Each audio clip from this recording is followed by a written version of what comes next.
이런 아침에 성으로 들어오실 때 시장하신지라. 예수님은 완전한 하나님이면서 완전한 사람이시기 때문에 사람으로서 당하는 모든 것 다 당했죠. 사람으로서 느끼는 희노 애락의 감정을 다 느꼈어요. 나사로가 죽었을 때 예수님은 울었어요. 예루살렘 성을 바라보고 주님께서 눈물을 흘리십니다. 예수님은 희노 애락의 감정을 다 가지고 있어요. 그러므로 예수님께서는 지치기도 하시고, 그리고 예수님께서는 배가 고프기도 하시고,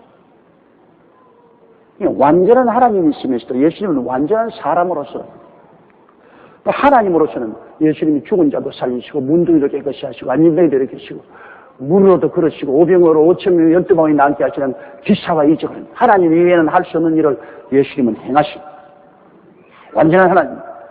그 다음에는 보면 완전한 사람으로서 주님께서 살아주십니다. 성경에 보면 예수님이 울었다는 말은 두 번이나 있는데, 예수님이 우셨다는 말은 하나도 없어요.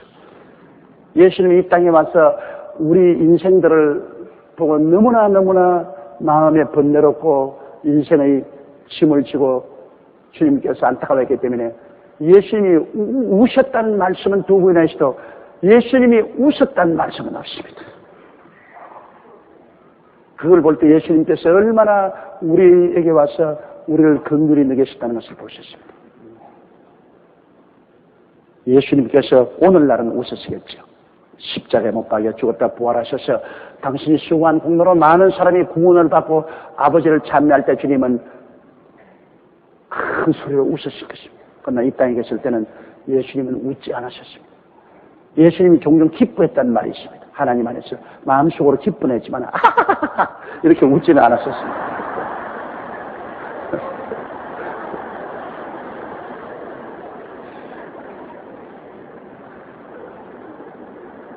왜 웃어요?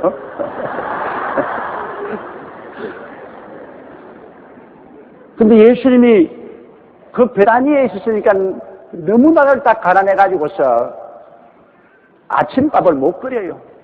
예수님 주무시고 나가는데 아침 식사도 못 해드려요. 나는 이 심정을 알아요. 제가 불광동에서 개척했을 때 그때 많이 굶었거든요. 그런데 아침밥을 끓이는 뭐가 있어야죠. 그때는 쌀은 구경할 수가 없고 미국 사람들이 주는 밀가루 그리고 우유가루가 있었어요. 그래는 최자철 목사님이 밀가루를 우유가루에다가 범벅을 해가지고서 그것으로 떡을 쪄요. 떡을 쪄가지고서 아이들 갖다 배급을 주는데 하루에 몇 개씩밖에 배급을 못 줘요. 그건 아침은 언제나 굶죠. 아침은 그냥 금식이고 이제 낮에 그것을 배급을 이제 이런 빵, 밀가루 빵을 두서너 개 주고 저녁에 주는데 그때 그 밀가루 빵이 꿀맛이라 꿀맛. 그 밀가루 빵에다가 그냥 찬물을 한 번 마시면 꿀맛이었어. 근데 요 사이는 밀가루가 빵 그것 아무리 먹어도 한 맛도 없어. 사람이 시장이 반찬입니다. 벌써 밥이 맛이 없으면 그만큼 배부른 흥정이라고 생각해야 돼요. 배고프면 무엇인지 그렇게 맛이 있어요. 그때 밀가루 빵 맛있던 것 지금도 기억이 나요. 그때는 우리 교인들이 다 올 때 갈 때 없으니까 천막에서 홈레스로 다 자면서 전부 밀가루 빵을 같이 나누어 먹어야 되니까 누구는 많이 먹고 누구는 적게 먹을 수가 없어요. 예수님도 베다니에서 주무셨는데 12제자를 거느리시니 그것 아침 줬다가는 집안이 들것이 날 것입니다. 그러니까 예수님하고 제자들 대접을 못 하시는 거예요. 또 예수님이 시장하셨어요. 그래서 주님께서 감람산 이렇게 언덕을 이렇게 올랐는데 거기 지금도 가보니까 무화과나무 단지가 있어요. 무화과나무가 많이 그 잎사귀가 무성하니 주님께서 가서 무화과를 찾았죠. 물론 예수님께서 혹시 무화과가 있는가 그 때문에 찾기도 하시겠지만은 그러나 제자들에게 믿음에 대한 교훈을 가르치기 위해서 또한 그렇게 하신 것입니다.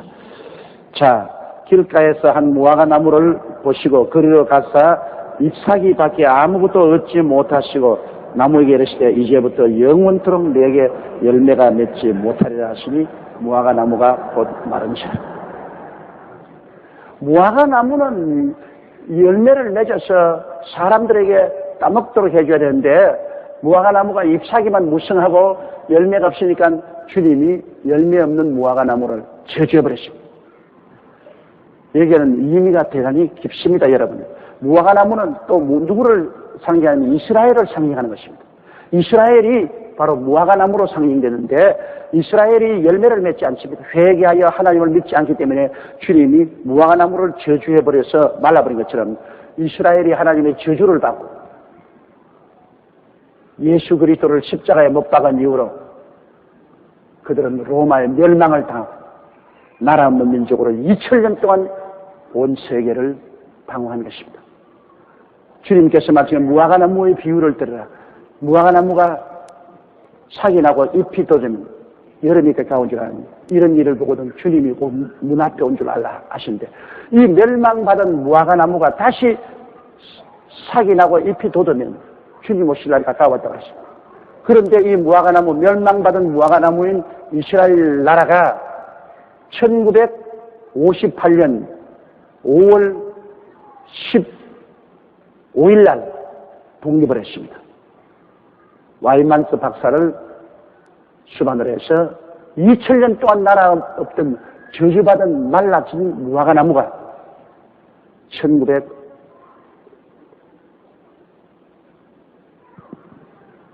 우리 한국이 1945년에 독립했죠. 해방된 데.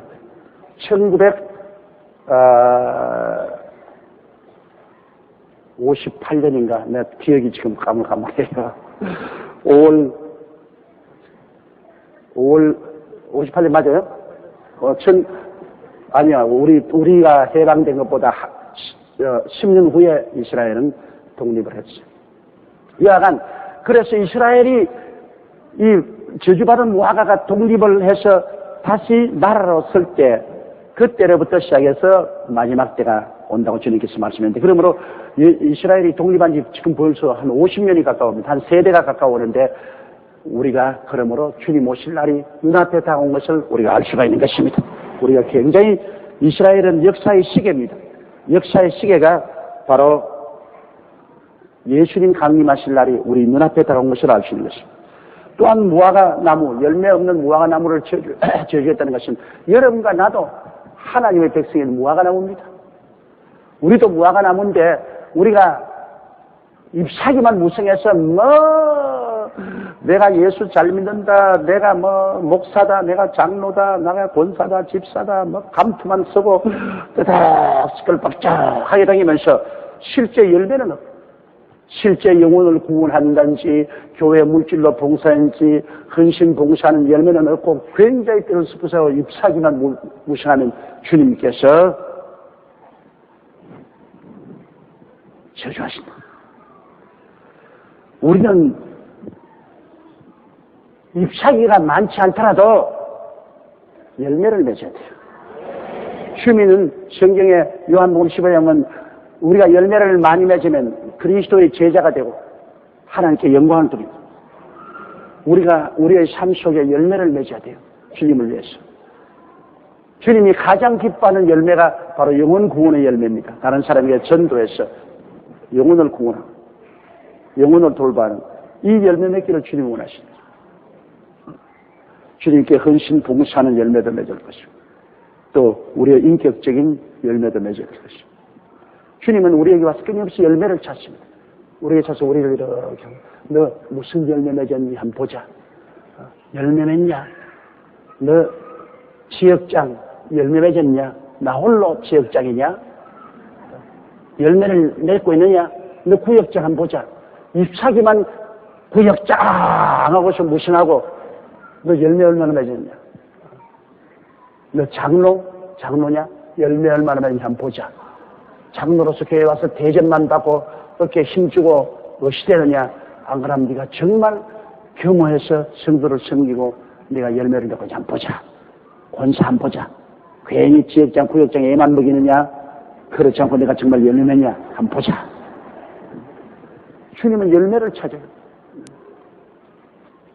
우리가 주의 종들도 총회를 해보면 제일 총회에 와서 말 많고 뜯으러 제끼고 총회를 혼란하게 하는 목사들은 열매 맺지 않은 목사들입니다.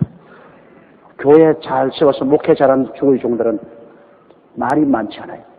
조용해요. 근데 교회도 성도 몇십 명 가지고 그냥 열매도 잘 맺지 못하는 그런 주의 종들이 대개 총에 와서 막 고함을 치고 주먹을 흔들어 대끼고 아주 법석을 떱니다. 열매 없는 무화과 나옵니다. 여러분, 우리는 형식과 의식보다도 우리의 삶 속에 예수님이 찾아와서 예수님이 배가 고파가지고 열매에 배가 고파서 왔을 때 주여 따먹으소서, 여기 열매가 있나이다. 주여 기뻐하소서. 영혼 구원의 열매도 있고요, 여기에 물질 봉사 열매도 있고요, 기도 열매도 있어요, 내 의와 평강과 희락의 열매도 맺고 있어요. 주님 얼마든지 따라하세요. 나를 통해 영감하시오. 주님이 우리 무화과 나무 밑에 와서 큰 배불리 잡수시고 너 무화과 나무야 복 받을지어다. 모든 사람이 너에게 와서 복을 나눌지어다. 그렇게 해야 될 거 아닙니까?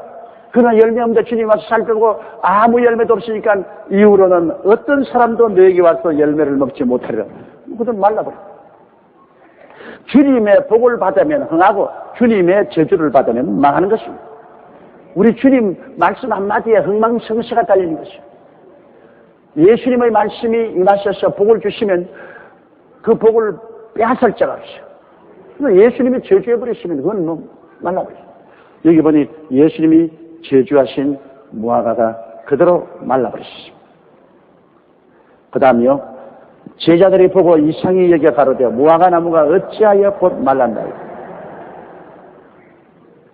예수님 말씀 한마디면 살기도 하고 죽기도 합니다. 창조주시니까요. 그리스도의 말씀은 바로 천지와 만물을 지으신 능력의 말씀이십니다. 그 말씀대로 천지가 움직이는 것입니다. 그리고 예수님께서 무화과 나무를 저주하시니까 다른 성경에 보니 이튿날 가다가 보니 말랐다 했는데 이게 곧 말랐다고 했습니다. 막 그 자리에서 예수님 말씀하자마자 무화과 나무가 막 생명을 잃고 죽기 시작했는데 완전히 죽기는 이튿날 죽은 것입니다. 21절요. 예수께서 대답하여 가라사대 내가 진실로 너에게 이르노니 만일 너희가 믿음이 있고 의심치 아니하면 이 무화과 나무에게 어떤 이런 일 아니라 이 산들에 들려 바다에 던지오라 하여도 될 것이요. 이제 주님께서 이게 믿음에 대한 말씀을 하시는 것입니다. 믿음이란 뭡니까? 믿음은 하나님의 말씀을 믿는 것입니다. 눈으로 보고 귀로 듣고 냄새 맡고 맛보고 서로 만지는 환경을 믿는 것이 아닙니다. 환경은 이건 거짓되고 헛된 것이요, 허상입니다. 하나님 말씀은 실상입니다. 하나님 말씀은 눈에 아무 증거 안 보이고 귀에는 아무 소리 안 들리고 손에 잡히는 것 없이도 하나님 말씀은 그것이 실제적인 것입니다. 눈에 보고 듣고 만지고 하는 것은 현재 있는 것 같지만 이거는 하나님 말씀하고 반대되는 것은 다 거짓되고 헛된 것입니다. 허상입니다. 실상이 아닙니다. 우리 예수 믿는 사람은 실상을 찾고 가는 것입니다. 우리는 보는 것으로 행하지 않고 믿음으로 행합니다.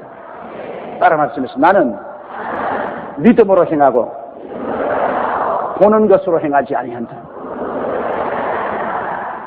그러므로 눈에 보이는 것을 따라서 좌우로 움직이면 안 됩니다. 주님의 말씀대로 믿고서 나가는 것입니다. 우리는 믿음의 세계를 붙잡고 나가는 것입니다.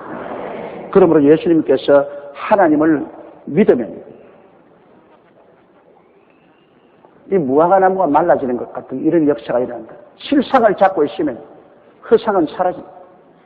하나님 말씀의 사람들, 하나님 말씀을 믿고 말씀 위에 굳세게 서면 그 다음 환경은 자연적으로 변화를 받게 되는 것입니다. 믿음이 오고 그 다음 환경이 변화를 받습니다.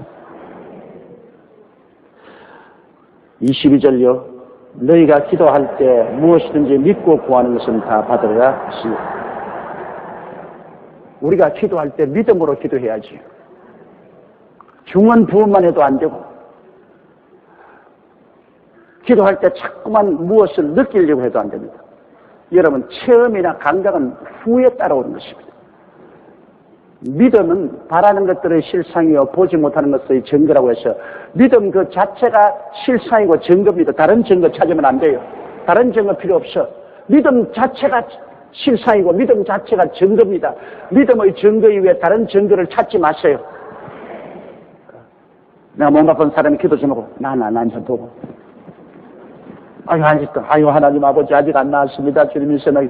이것은 믿음의 기도가 아니라 이거는 눈으로 보고 하는 기도입니다. 아예 내가 믿음의 기도를 했으면 믿음 그 자체가 증거입니다. 벌써 난 증거예요. 어제 우리 부영님 부부가 내게 기도받으러 왔는데 그 따님이 지금 대학을 다니고 있는데 몸에 이 염증이 생겼어요. 좋은 약이라는 약은 다소 뭐 온갖 대학 병원부터 병원이란 병원은 다 다니고 그래도 몸에 있는 이 섭진이 낫질 않아. 그래서 오랜 세월 동안 그 따님이 목욕을 못 갔답니다. 이 옷을 벗을 수가 없어. 그래서 그 부부가 국민일보 평생회원의 씨앗을 심고 그 딸을 위해서 저게 기도받으러 왔어요. 바로 몇 개월 전입니다. 그래 대신해서 그 부부 위해서 제가 간절히 기도를 했어요. 그 섭진이 낫게 하기 위해서 간절히 기도를 하고. 그리고 그 어머니가 집에 들어가서 그 딸을 보고 야 오늘 목사님이 너 섭진 낫기 위해서 기도했더니 엄마 오늘부터 안 가려고. 그러지만 깨끗이 나버렸어. 깨끗이 나버렸어. 어제 그 아버지 어머님이 나보고 몇 번이나 죄를 잡고 하고서 수년 동안 병원은 다 다니고 약이란 약은 다 쓰고 그래도 섭진이 낫지 않아서 한 번도 목욕을 못 했는데 요사이는 사흘에 한 번씩 목욕탕에 간답니다. 너무너무 좋아가지고서. 그러므로 믿음이란 것은 믿음 그 자체가 증거가 되는 것입니다. 기도했기 때문에 증거가 나타났기 때문에 믿는 것이 아니라 믿음 자체가 실상이고 믿음 자체가 증거입니다. 믿음의 실상, 믿음의 증거만 가지고 있으면 그 다음은 그대로 이루어지는 것입니다. 내가 믿었는데도 아직까지 그대로 병이 있으면 병 보고 말했으면 너는 헛상이다. 거짓되고 헛된 것이다. 너는 헛상이다. 실상은 나는 이미 믿었다. 믿음이 실상이고 너는 헛상이니까 헛상은 사라지고 실상은 이루어지는 것입니다. 따라 말씀해. 믿음은 실상이고 환경은 헛상이다. 믿음은 증거요. 환경은 안전거다. 그러므로 내가 믿습니다 하면 벌써 믿음 그 자체가 이미 실상이요 증거이기 때문에 그걸 잡고 있으면 실상과 증거는 그 안에서 이루어지는 것입니다. 믿음 안에 이미 실상도 들어있고 증거도 들어있어요. 세월이 흘러가면 실상이 나타나고 증거가 나타나죠. 그런데 믿음을 저버리고 자꾸 환경에서 실상을 찾고 증거를 찾으면 안 됩니다. 믿음의 실상과 증거를 저버리면 하나님의 은혜가 떠나가고 마는 것입니다. 거짓되고 헛된 것을 숭상하는 자는 하나님의 은혜를 저버리거니와 요나가 말했습니다. 거짓되고 헛된 것이 뭡니까? 허상입니다. 환경, 느끼는 것. 이 환경이나 느끼는 것을 숭상하고 따라가면 하나님의 은혜를 버립니다. 오직 믿음으로, 오직 믿음으로, 오직 믿음으로. 나의 의인은 믿음으로 말미암아 살리라. 귀로 물러가면 내 마음이 저를 기뻐하지 않느니라. 여러분 모두 다 믿을 수 있는 힘이 있습니다. 하나님이 각 사람에게 믿음을 분량대로 주셨습니다. 여러분 믿음의 사람들인 것입니다. 옆에 있는 분에게 말했습니다. 당신은 믿음의 사람입니다. 그러므로 여러분께서 실상과 증거인 믿음 속에 사는 여러분 되시기를 주 이름으로 축원합니다. 느낌이나 환경을 보고 두려워하지 마시기 바랍니다. 그래야만 그 둘 중에 누가 아비의 뜻대로 하였느뇨? 가로되 둘째 아들이니이다. 예수께서 저희에게 이르시되 내가 진실로 너희에게 이르노니 세리들과 창기들이 너희보다 먼저 하나님의 나라에 들어가리라. 주님이 질문을 한 것은 이제 일반 그 주위에 둘러선 백성들에게 한 것입니다.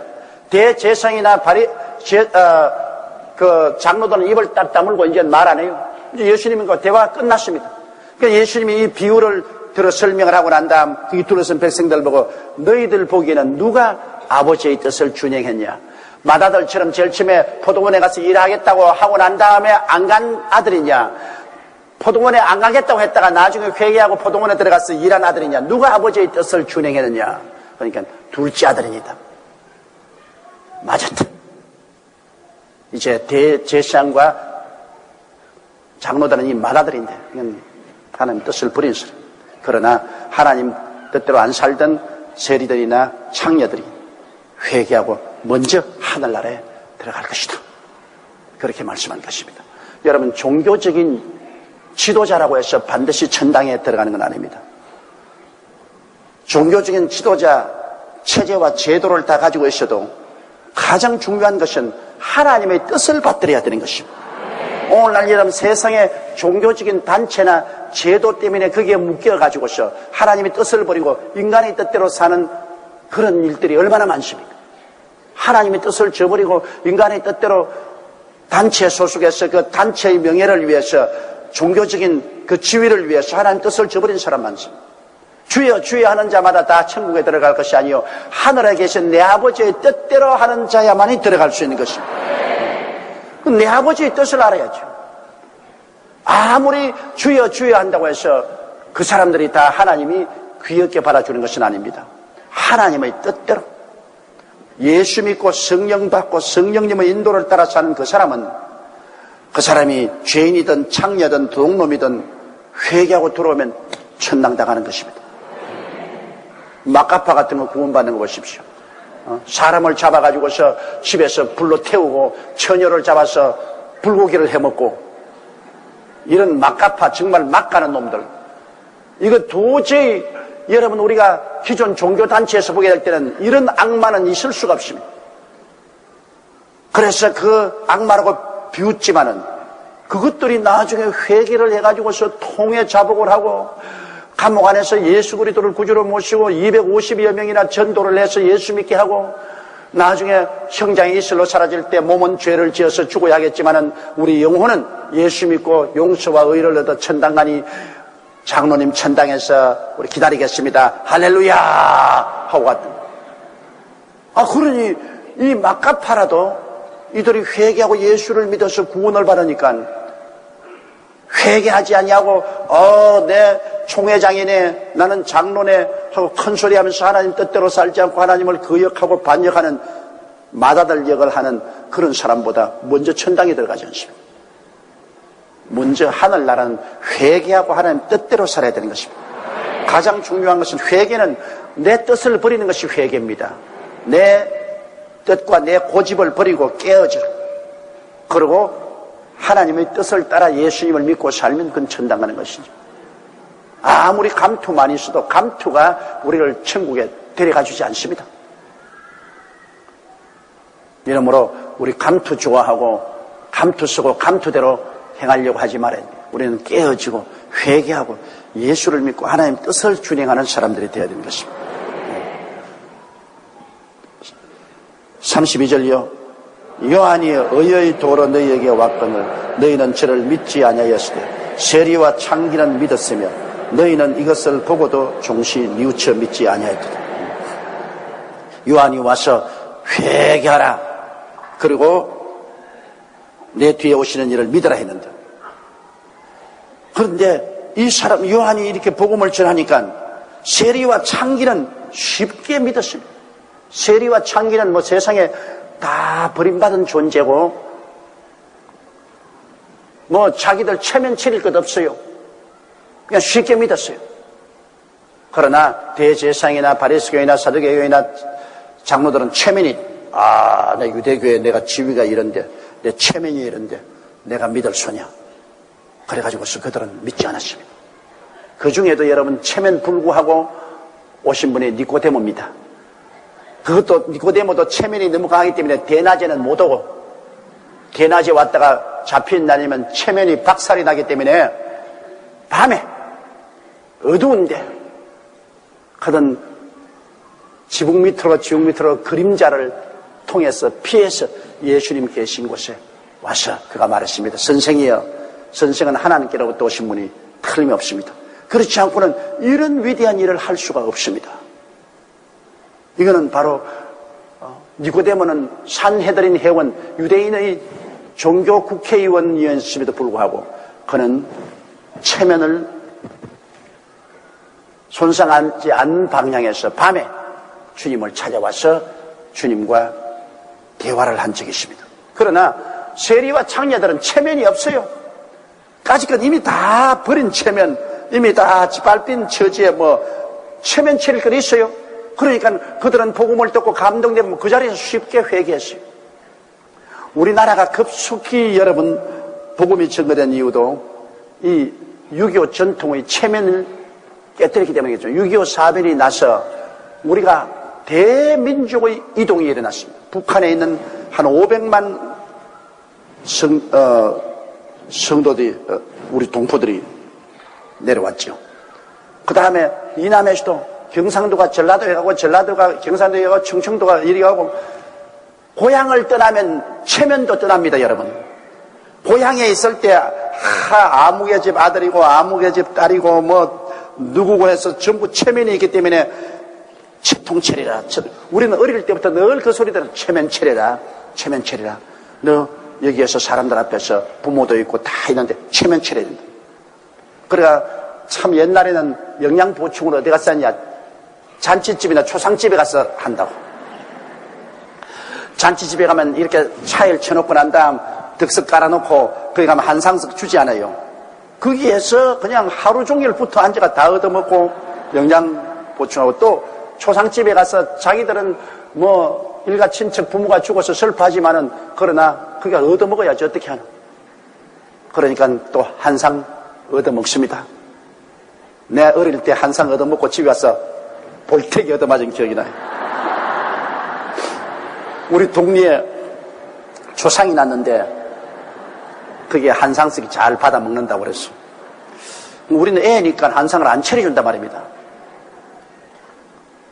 이래서 우리 아버님이 그 당시에 유지였기 때문에 내가 그 상주인데 갔습니다. 가서 이제 정중히 절을 하고 난 다음 아버님이 나를 보내서 상문을 하라고 하십니다. 그러니까 그 상주가 우리 아버님 이름이라면 거기서 동훈이가 들썩하니까, 아이고 여기 조 아무개 아들이 여기 상문 왔다고. 그러면서, 그래 아버님이 조의금 안 보냈더니 나보고 물어요. 그래 내가 아무것도 없으니까 빈 봉투를 하나 냈는데,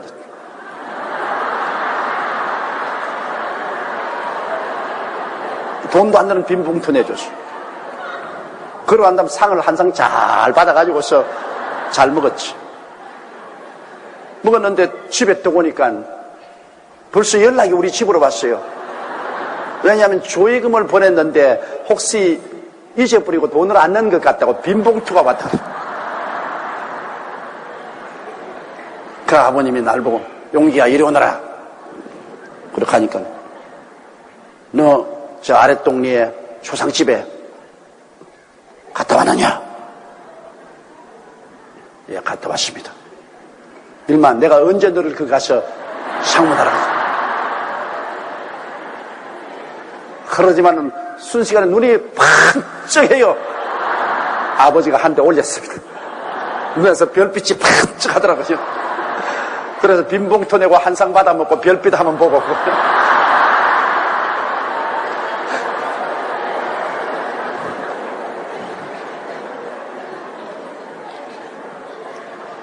그렇기 때문에 체면을 차려라. 그 말이 어릴 때 우리 늘 듣는 입니다. 이놈아, 체면을 차리지 않고 그렇게 하는 법이 있는데요.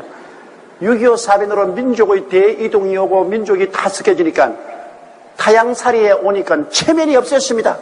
고향에서는 절대 교회 못 나가요. 그 부조 전례로 아무개 자식, 아무개 손자, 아무개 일가 이래가 어디에 감히 교회를 나갑니까? 교회를 나가면 버렸다고 했는데. 근데 객지에 나와서 체면 차릴 거 뭐요? 그래가 교회가 붕이 된 겁니다. 너도 나도 할 게 없어. 전부 교회로 다 나왔어요. 또 해외로 이민을 가면은 거의 다 교회로 나와요. 한국에서 안 믿던 사람도 해외 이민, 미국이나 브라질이나 구라파 가면 거의 다 교회 나와요. 그건 왜냐? 체면이 이제 없습니다. 한국을 떠나 나온 이 마당에 무슨 체면 치를 겠느냐? 그냥 우리 다 예수 믿죠. 그래서 한국 사람은 가는 곳마다 해외에 나가면 교회를 세우고, 중국 사람은 가는 곳마다 음식점 세우고, 일본 사람은 가는 곳마다 전기 제품 판매소 세운대요. 한국 사람은 참 희한해요. 내가 아프리카 가보니까 전혀 예수 믿지 않는 사람들이 해외에 가가지고서 몇 사람 모이면 우리도 교회 하나 세우자 그럽니다. 예수의 예자도 모르는 사람들이요.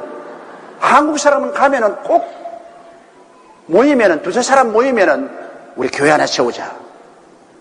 그래가 한국에서 비디오 테이프를 구해오고 성경도 붙여오고 해서 예배를 드려요. 참 좋긴 좋은데 10사람만 모이면 짜갈라져요. 또 싸워가지고 또 5사람 너들어 가서 하고 5사람 너들어 가고, 가는 곳마다 교회도 잘 세우고 가는 곳마다 잘 싸워서 짜게 지고, 그게 우리 한국 사람들의 특성입니다. 그러나 이하간 한국이 일대 부흥을 가져온 것은 민족의 대이동이 있었기 때문인 것입니다. 체면 다 없어버리기 때문에, 체면 때문에 교회에 못 나온 일이 없어요. 그러나 지금은 이제 벌써 사회가 안정이 돼서 뿌리가 내리기 시작하니까 체면 때문에 교회에 못 나온 사람들이 굉장히 많습니다.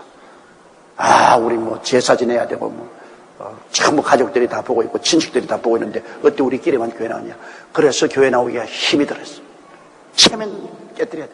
옛날에 대제사장이나 바리새인 교인, 사두개 교인, 그렇지 않으면 장로들은 체면 때문에, 유대교의 체면 때문에 예수 그리스도께서 하신 말씀이 참으로 옳다고 느낀 사람들도 많이 있었어요. 그러나 그 체면을 깨지 못하고 못 나왔습니다. 못 나오니까 체면 때문에 지옥 가죠. 그러나 이 세리들이나 창녀들은 체면 차릴 게 어디 있어요? 이미 다 버림받은 인생. 그러니까 쉽게 전도받아서 교회 나오죠. 오늘날 또 여러분 우리 사회도 보면 집이 있고 권세 있고 명예 있고 돈 많은 사람들 교회 잘 못 나오는 것은 체면 때문에 못 나오는 사람 많습니다. 자기들 사회에, 불신의 사회 소속에서 그들의 체면과 사회적 위치와 지위 때문에 못 나오는 사람 많아요. 그러나 가난한 사람들이 교회만 오는 것은 가난한데 체면 차릴 게 이제 조상이 먹여줬냐, 친척이 먹여줬냐, 내 살 길 내대로 간다, 내 인생 내가 사는데 무슨 잔소리냐. 이거 체면 없으니까 가난한 사람들이 천당문을 두들기고 쉽게 들어오는 이유가 그대로 같습니다. 왜? 가난한 사람들 내 인생 내가 사는데. 그러나 부귀영화 공민한처럼 내 인생 내가 못 살아요. 내 인생은 다른 사람과 함께 살아야 되기 때문에 그 체면에 묶여가지고서 교회를 못 나오는 데이 많이 있습니다. 자, 33절요. 다시 한 비유를 들으라. 한 집 주인이 포도원을 만들고 산울로 두르고 거기 접자는 구유를 파고 망대를 짓고 농부들에게 세로 주고 태우게 갔더니, 자, 예수님께서 이제 하실 말 다 하십니다. 왜냐하면 이제 예수님 막바지 한 주일 남았습니다. 십자가에 못 박이기 전. 그러므로 주님께서 나귀를 타고 예루살렘에 들어온 이후로 성전 청소하시고 대제사장이나 장로들 앞에서 또 백성들 앞에서 주님이 하시고자 하는 말은 거침없이 행하시는 것입니다. 근데 예수님이 그 자리에서 이제 묵묵부답으로 대제사장과 장로들과 일반 사람들이 듣고 있는 앞에서 또 비유를 하나 만듭니다. 한 사람이, 한 집 주인이 포도원을 잘 만들었어요. 그 우리나라는 별로 포도 재배를 안 하지만은 중동이나 유럽은 포도 재배를 많이 합니다. 그건 왜냐하면 거기에는 물을 못 마셔요, 여러분. 물이 완전히 이 석회질이 많아서 그곳에 물을 마시면 위 속에 석회가 쌓여가지고서 모두 다 위병이 걸려서 죽어요. 그러므로 물을 못 마시는데 가장 깨끗한 물이 바로 포도입니다. 포도를 심어가지고서 그 포도즙을 짜면 그것이 가장 깨끗한 물입니다. 그러므로 그들은 음료용으로 포도를 심고 이 포도즙을 짜서 그대로 두면 포도주가 되는 겁니다. 거기에 당분이 들어있기 때문에 발효해서 술이 돼요. 이러므로 굉장히 포도밭을 만들고 그리고 포도에 대한 이야기가 많이 나오는 것은 사람이 물을 늘 마셔야 되지 않습니까? 사람이 물 없이는 못 살잖아요. 그러므로 그 중동에서는 포도주가 그렇게 중요한 것은 그건 물로서 마시는 겁니다. 그걸 마시지 않고는 다른 물을 마실 수가 없어요. 우리나라 같이 산자수리하고 옛날에 참 물이 좋았는데 이제 요사이는 물이 좋지가 않지요. 옛날에 제가 해외 체험 1960년도에 나갔을 때 물을 못 마시는 거 보고 나 희한하게 느꼈습니다. 구라파나 미국 갈 때 이 수도물을 못 마시고 말이지. 전 물을 사 먹는 거 보고 세상에 별한 나라도 다 있다.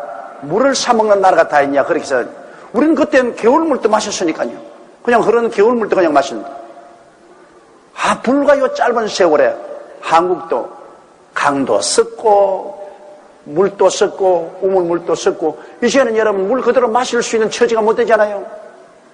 수도물도 마시려면 정수기를 다 따라가지고서 마셔야 되고 그렇지 않으면 물을 사서 먹어야 되는 이런 처지가 됐으니 우리 산업화가 우리의 생활 수준을 향상을 시켰지만은 환경을 파괴해서 우리가 먹고 마시는 물과 양식에 오염되어서 많은 병도 생기고 우리가 고통을 당하고 있는 것입니다. 그래서 여기 한 집주인이 포도원을 만들고 그 포도원을 지키려고 산 울타리를 만듭니다. 그리고 이제 또 포도를 따가지고서는 구유를 만들어서 크게 만들어놓고 옛날에는 그 구유에 포도를 막 집어넣고 이 발을 걷고 들어가서 막 밟아요. 이 발로 밟아서 포도를 터뜨리는 겁니다. 그러면 포도가 터뜨린 포도즙이 흘러나와요. 그렇게 하는 포도 구유를 하고 그다음 망대를 써주십니다. 지키는 망대. 우리는 과수원을 했기 때문에 내가 너무 잘 알아요. 과수원에 우리는 감나무, 밤나무, 복숭아나무, 배나무가 있는데 과수원을 하면 그걸 지켜야 됩니다. 나는 아예 그냥 농촌 생활과 과수원이라 하면 몸서리가 치는 것은 방학 때 말이지 다른 애들은 다 놀러 다니는데 나는 과수원 지켜야 돼요. 그 과수원에는 반드시 망대와 같은 원두막을 지어놔요. 원두막. 그 원두막에 앉아가지고서 아침부터 저녁 늦게까지 거기 앉아가지고서 지키는데 애들은 다 놀러 다니고 방학이라고 친척집에도 가고 또 뭐 논리 그 뭐 원족도 가고 하는데 나는 아침부터 저녁까지 늘 원두막에 앉아 있어야 돼요.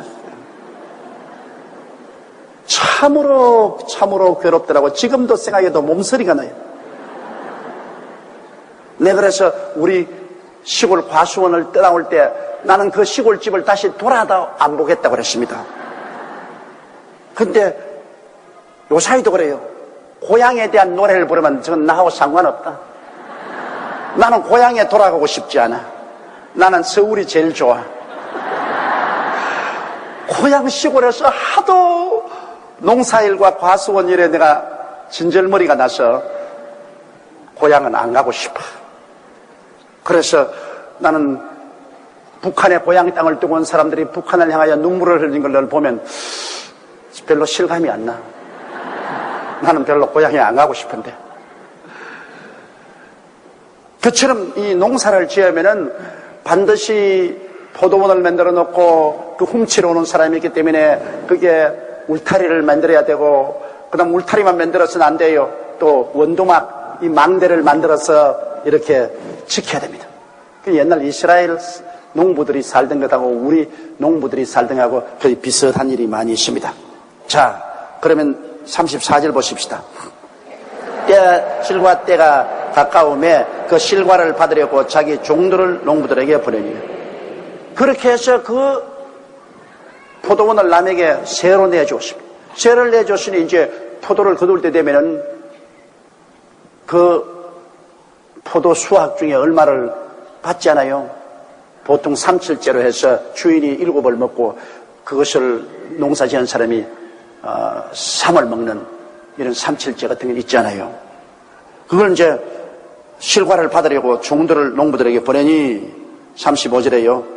농부들이 종들을 잡아 하나는 심히 때리고 하나는 죽이고 하나는 돌로 쳤거늘.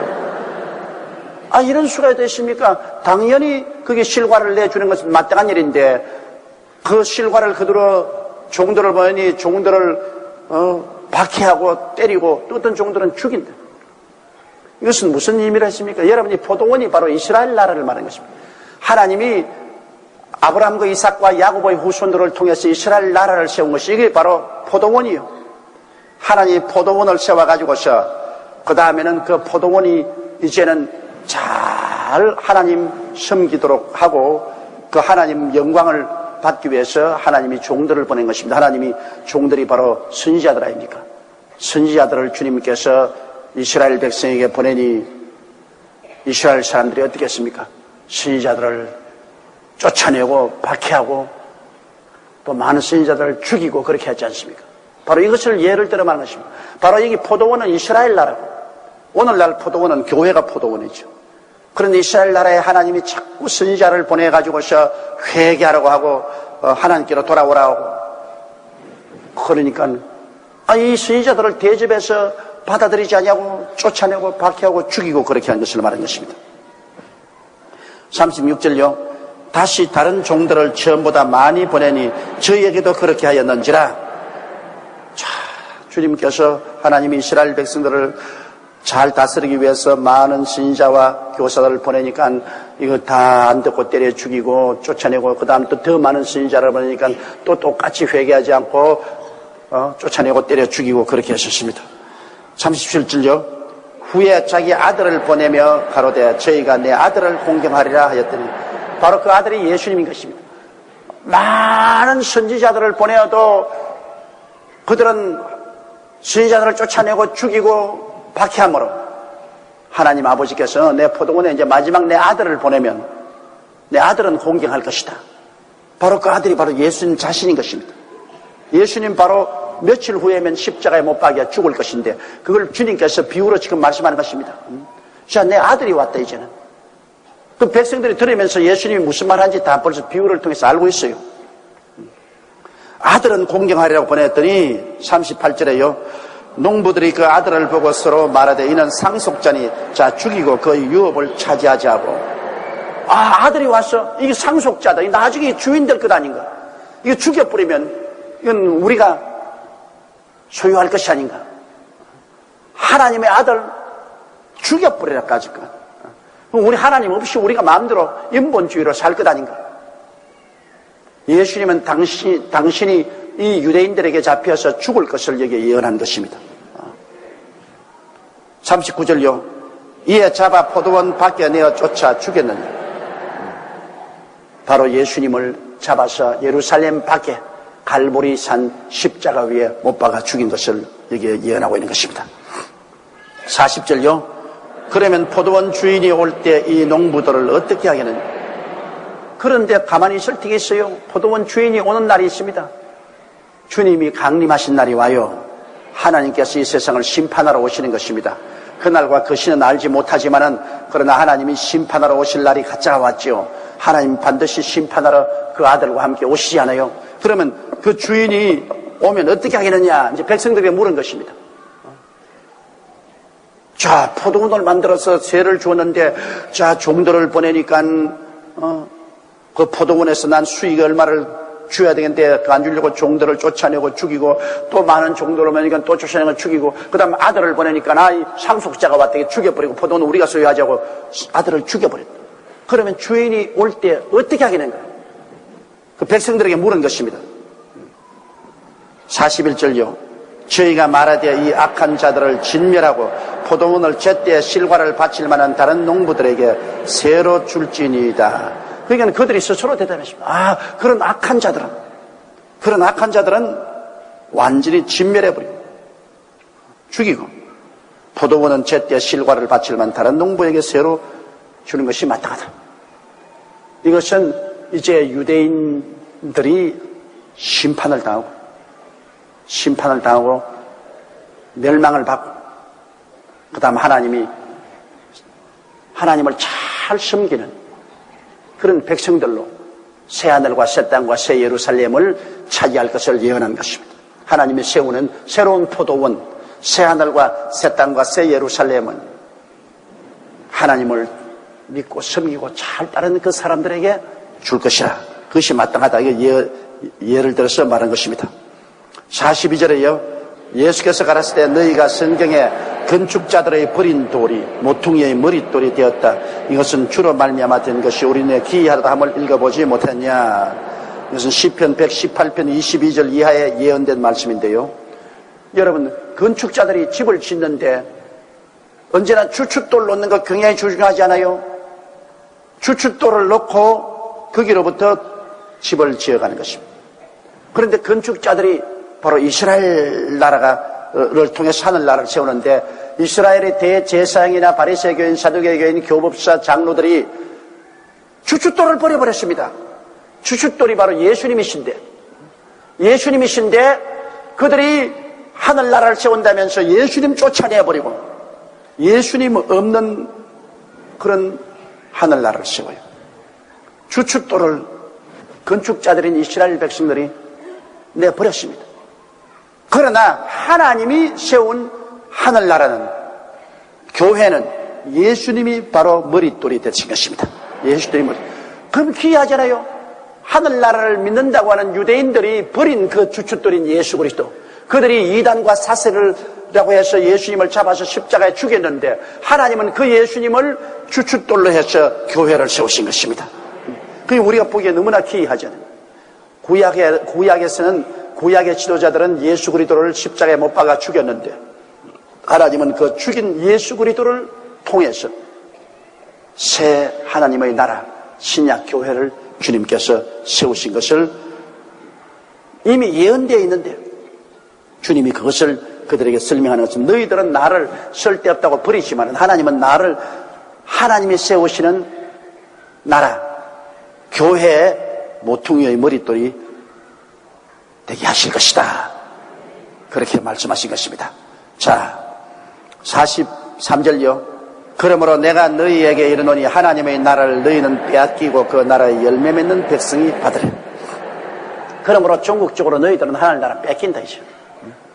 너희들은 아까 내가 설명한 마다들과 같이 하나님이 시키는 밭에 가서 일하겠다고 하다가 안 간 족속들이고, 또 너희들은 마치 농부가 포도원을 만들어서 새로 주었는데 종들을 한 번, 두 번도 계속해서 죽이고 아들조차 죽인 사람이에요. 그러므로 너희들은 하나님께서 도저히 사용할 수 없다. 이러므로 너희는 하나님 이제 버린다. 이게 참 무서운 일입니다. 내가 너희에게는 하나님 나라를 너희는 빼앗긴. 하나님 나라는 원래 처음 이스라엘 백성에 준 것인데 하늘나라는 너희가 뺏기고 그 열매는 다른 나라에게 준다.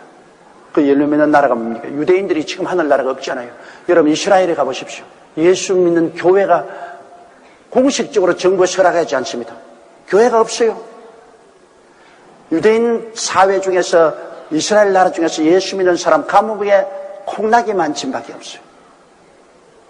그들이 예수를 믿으면 온갖 핍박을 받고 어려움을 당합니다. 그런데 오히려 하늘나라는 이방인인 구라파, 미국, 남미, 아프리카, 한국 이런 데 하늘나라가 왕성했습니다. 열매 맺는 백성에게 하늘나라를 줍니다. 예수를 믿고 하나님을 섬기고 복음 전도하는 열매 맺는 나라에게 하늘나라를 준다. 그러므로 오늘 우리들은 그 나라의 열매 맺는 백성이 된 것을 감사하게 생각해야 됩니다. 유대인에게 하나님 빼앗아가지고서 열매 맺는 너희들이 가져가라. 하늘나라는 우리 가운데 와 계신 것입니다. 우리 한국에도 5만 교회와 10만 주의 종과 1200만 성도가 있는 하늘나라가 지금 임하여 있는 것입니다.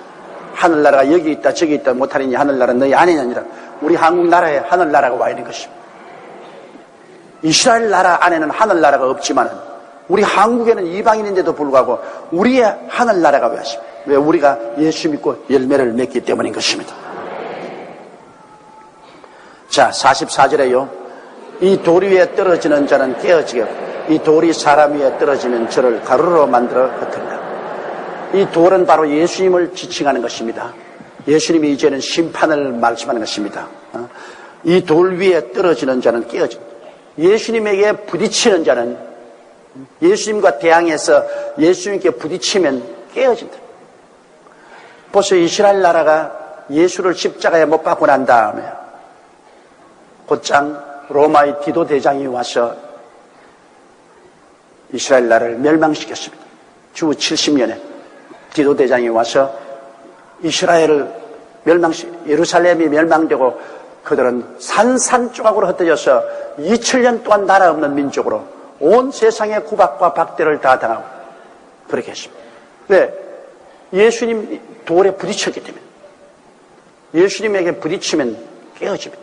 또 이 돌이 너에게 떨어지면 가루가 된다. 예수님이 심판을 하시면 가루가 되어버려요. 그러므로 예수 그리스도를 어떻게 우리가 모시는가에 따라서 개인이나 나라와 세계 역사의 운명이 좌우되는 것입니다. 예수님은 여러분 심판의 돌입니다. 예수님 대항하고 예수님께 부딪히면 깨집니다. 예수님보다 강한 자 누가 있습니까? 하늘과 땅과 모든 권세를 다 가지는데 예수님이 분노해서 심판하겠다고 주님이 그 돌이 그 위에 떨어지면 가루가 되어버려요. 70년 동안 하나님이 없다, 예수님이 구주가 아니라고 가르친 소련 공산주의자들 보십시오. 예수님이 그 위에 심판을 내리니까 가루가 되어버렸어요. 공산당이 어디 있어요? 가루가 되어 없어요. 여러분 보세요. 제2차 세계대전 당시에 예수님께 부딪힌 저 히틀러가 그리스도의 몸된 교회를 파괴했습니다. 그 돌에 부딪혔어요. 깨어졌죠. 일본 보십시오. 일본 제국주의가 교회 안에다가 가미단단을 세우고 교회에 부딪혔습니다. 이 몸된 교회, 예수 그리스도의 몸된 교회입니까? 교회에 부딪히니 일본 제국주의가 원자탄 세례를 받고 박살이 나버렸습니다. 지금 김정일이도 괜히 저렇게 용을 쓰고 있어요. 제가 정말로 하나님 보시기에 너무나 가련하고 불쌍합니다. 그들은 무신론을 주장해서 하나님을 대적하고 예수 그리스도 믿는 수많은 사람들을 유배로 보내고 사형에 처하게 하고 그리스도의 복음이 증거되지 못하게 하고 그리스도에게 저항합니다. 깨어지죠. 그리스도의 교회를 회파하는 자는 그리스도에게 부딪히는 자인데 깨어지죠. 안 깨어질 도리가 없습니다. 오늘 이 세상에 살면서 여러분 예수 그리스도의 복음에 저항하면 그 사람은 지옥의 가루가 돼서 떨어집니다. 예수님이 우리의 개인의 운명과 역사를 좌우합니다. 예수를 믿은 사람은 구원을 받고 예수를 믿지 않은 사람은 버림을 당합니다. 우리의 장차의 운명이 예수 그리스도로 말미암아 결정되는 것입니다. 예수님 편에 서느냐 예수님 반대편에 서느냐 중립은 없어요. 중간은 없어요.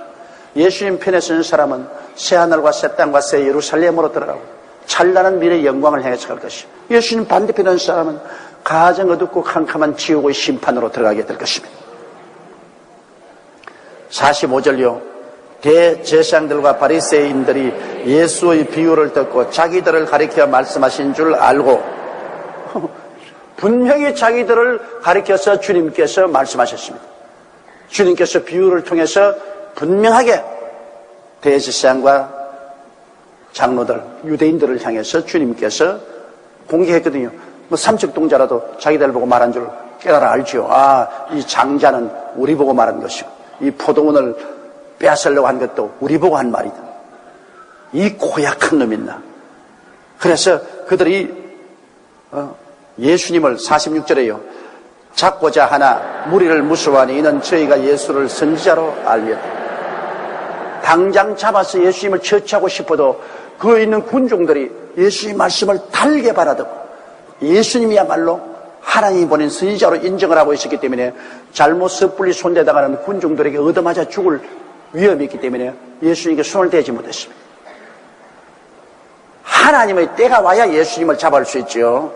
하나님 때가 안 오는데 예수님을 잡을 수 있나요? 우리 모든 사람에게도 자기 때가 있어요. 태어날 때가 있으면 죽을 때가 있습니다. 죽을 때가 오면은 백약이 무효입니다. 아무리 수술을 하고 해도 소용없어요.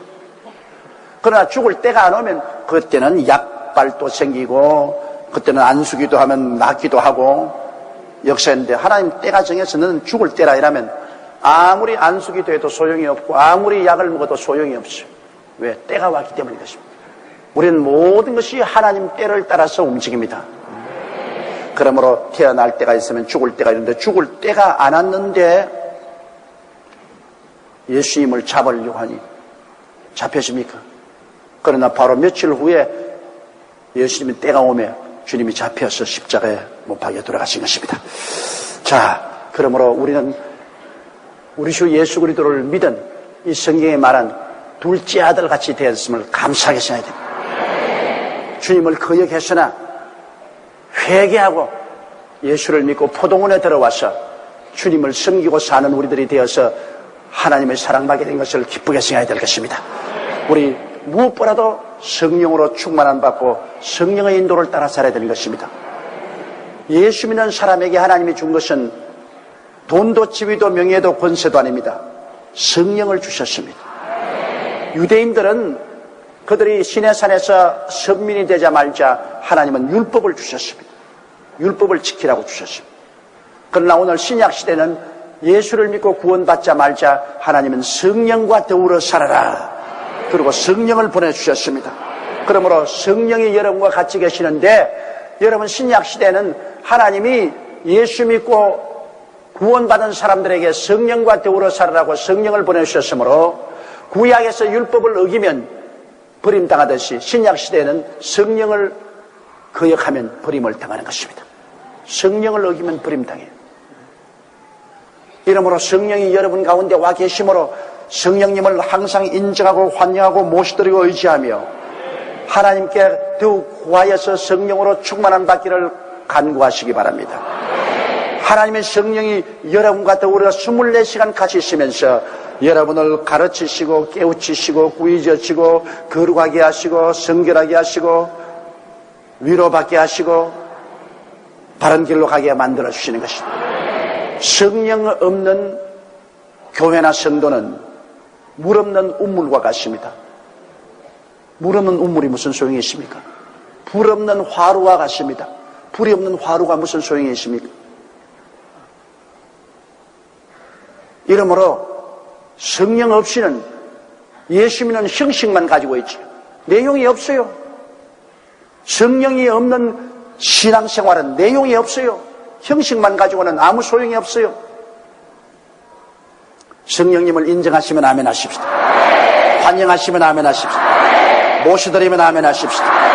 의지하시면 아멘 하십시다. 그리고 이 성령께 사로잡히는 것이 성령 충만인 것입니다. 우리는 성령으로 충만받기를 늘 간구해야 되고 우리의 생활에 늘 성령께 의지하고 살 때 여러분